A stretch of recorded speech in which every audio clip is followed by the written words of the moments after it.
Thank you. Okay, thanks, Judith. Can everyone see my screen? Yep. All right, fantastic.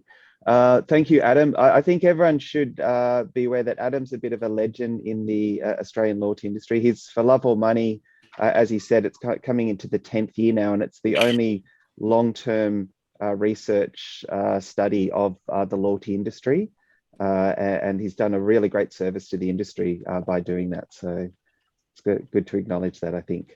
As Judith mentioned, I'm the CEO of Loyalty and Reward Co. So we've been around for 8.5 years. We design loyalty programs for companies all around the world. We're a boutique agency, primarily servicing big brands with quite big projects. So we'll either design or redesign a program for them, help them implement it, and increasingly we're having clients ask us to run their programs for them as well.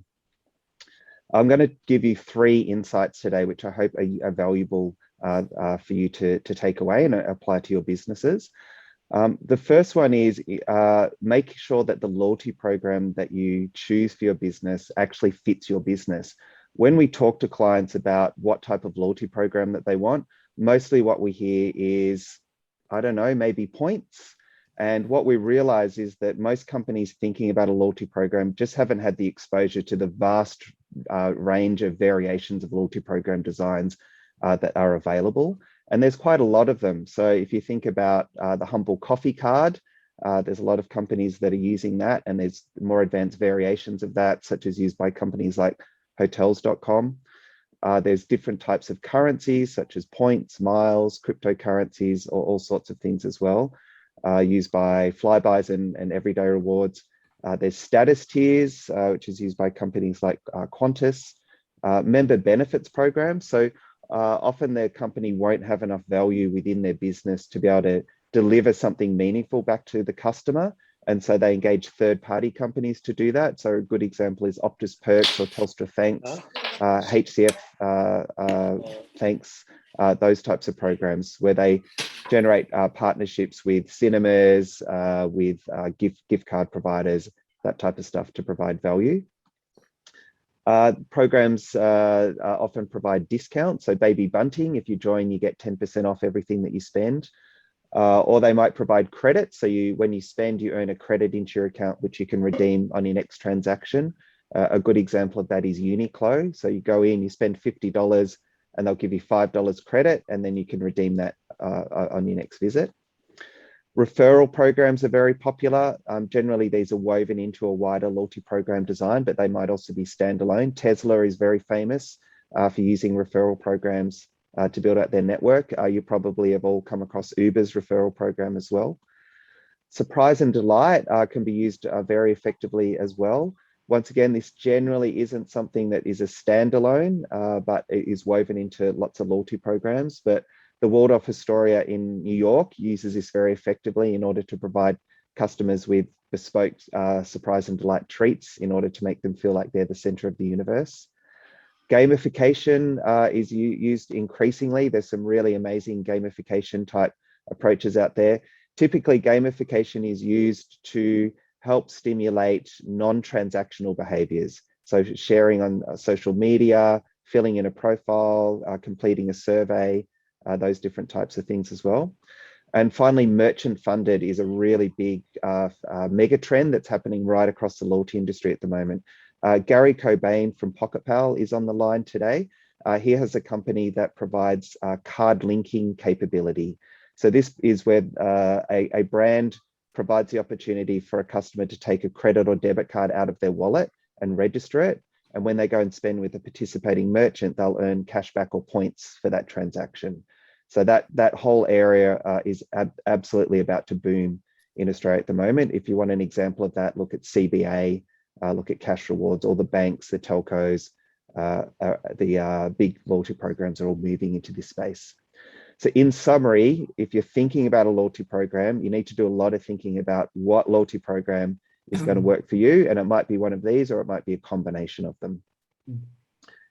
The second one is mapping your customer behaviors and then tailoring the loyalty program to stimulate those behaviors. So Adam gave a definition of loyalty earlier. I'll give you a definition of a loyalty program, which is a desirable behavior stimulation program. So if you know at each stage of the customer journey what behavior you want that member to exhibit, you can then design the loyalty program to incentivize and reinforce those desirable behaviors. So you can be laser focused on applying the loyalty program at the right point in time with the right offer to the right customer to get them to increase the likelihood that they'll exhibit that behavior that you want them to exhibit.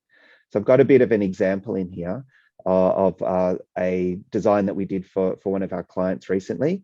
So in terms of awareness and consideration, so becoming aware that the brand exists, including the brand in their consideration set. So we've designed out an advocacy and referral strategy for them. In evaluating the brand against other options, the loyalty program promises incremental value to the customer that they won't get from competitors. In getting them to purchase products, the loyalty program incentivizes them to register and create an account, to subscribe to marketing, to register their preferences, also to download their app so that they can start transacting through the app. And then for that repeat purchase engagement, increasing basket size, accessing special offers, everything that you want them to do, then incentivizing them and also using personalization of communications and offers to get them to transact over a certain value, to access special offers. And then finally, with advocacy, developing out a really good quality referral program to reward them for inviting family and friends to join, and also for promoting the business via social media and other channels as well. So if you go away and map out what is the end-to-end customer journey that you get your customers to go through, what are those desirable behaviors that you want at each stage of the journey, you'll then be able to quite simply identify opportunities for the loyalty program to play a role in that journey. And that can be very, very powerful.